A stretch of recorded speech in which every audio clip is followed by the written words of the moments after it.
जय श्री कृष्ण। राधे राधे। आइए जानते हैं कब बनेगी खिचड़ी, कब खाया जाएगा दही चूड़ा। मकर संक्रांति पर एकादशी के साये से कन्फ्यूजन। मकर संक्रांति 2026 को लेकर इस बार कन्फ्यूजन की स्थिति बनी है, क्योंकि यह पर्व एकादशी तिथि के साथ पड़ रहा है।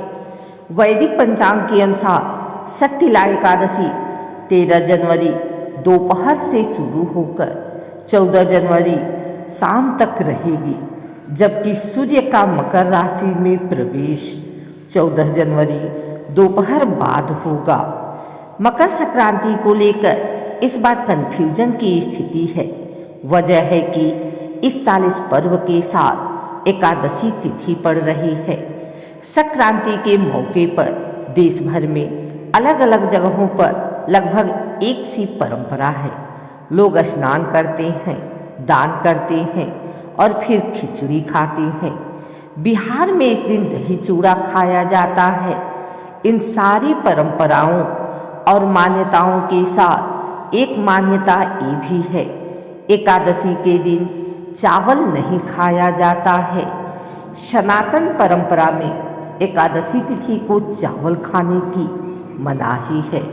इसलिए कन्फ्यूजन इस बात पर है कि मकर संक्रांति के दिन खिचड़ी खाई जाए या नहीं।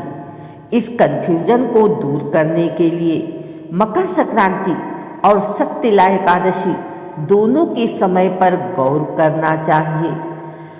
वैदिक पंचांग के अनुसार शक्तिला एकादशी तिथि की शुरुआत 13 जनवरी 2026 को दोपहर 3:17 से हो रही है।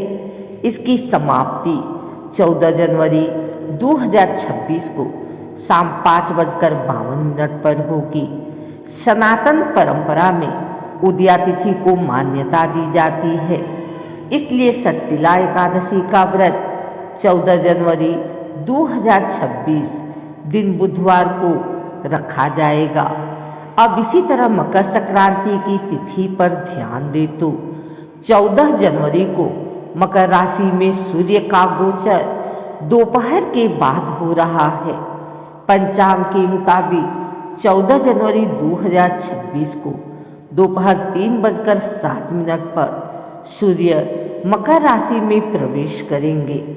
सूर्य का मकर राशि में प्रवेश करना ही मकर संक्रांति कहलाता है। सूर्य 14 जनवरी को मकर संक्रांति में प्रवेश कर लेंगे, लेकिन जिस समय यह घटना होगी उसमें दिन का अधिकतम समय निकल चुका होगा।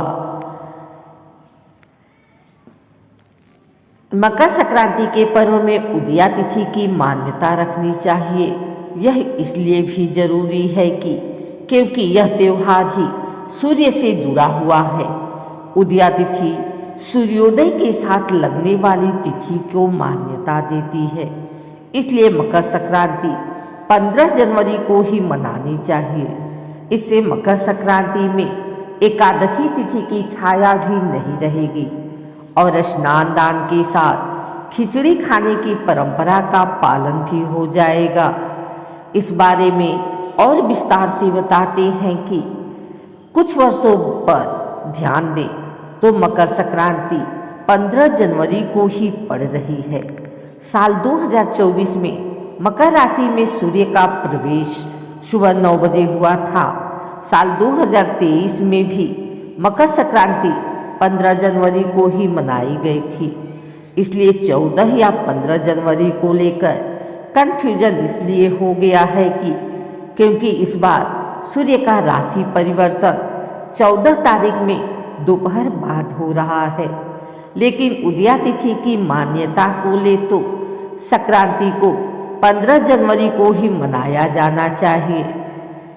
मकर संक्रांति का त्योहार न तो तारीख पर आधारित है और न ही चंद्रमा की तिथियों पर। यह त्योहार सूर्य की तिथि और इसकी राशि पर प्रवेश पर आधारित है।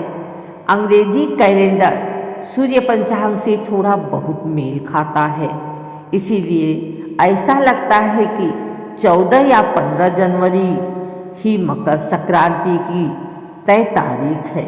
जबकि ऐसा नहीं है। आप पुराने समय के कैलेंडर को देखिए तो पहले मकर संक्रांति 10 या 12 जनवरी को भी मनाई जाती थी। असल में ग्रहों की चाल के कारण हर 70 से 75 वर्षों में मकर संक्रांति की तिथियों में बदलाव आता है। पहले यह 13-14 जनवरी को मनाई जाती थी, लेकिन अब यह 14-15 जनवरी को मनाई जाने लगी है। इस दिन पवित्र नदियों में स्नान, खिचड़ी का सेवन और तिल गुड़ के दान का खास महत्व है। ज्योतिष कहता है कि सूर्य देव जब धनु राशि से मकर राशि में जाते हैं तो इस दिन मकर संक्रांति का त्योहार मनाया जाता है। सूर्य का ये राशि परिवर्तन पूरे भारत में मौसम बदलने की सूचना देता है और इसके बाद से धीरे धीरे दिन गर्म होने लगते हैं, धूप कुनकुनी होने लगती है और इसी दिन आहार, व्यवहार और विचार में बदलाव आता है। यानी तीनों में ही मेल जोल दिखाई देता है। मेल जोल वाला आहार यानी खिचड़ी, मेल जोल का व्यवहार यानी स्नान और दान, और मेल जोल वाला विचार यानी एक साथ बैठकर भोजन करना, सांस्कृतिक प्रयोजनों में शामिल होना। इसलिए सूर्य जो हमारे जीवन में बदलाव लेकर आता है वह महत्वपूर्ण हो जाता है। इसीलिए महत्वपूर्ण हो जाती है मकर संक्रांति।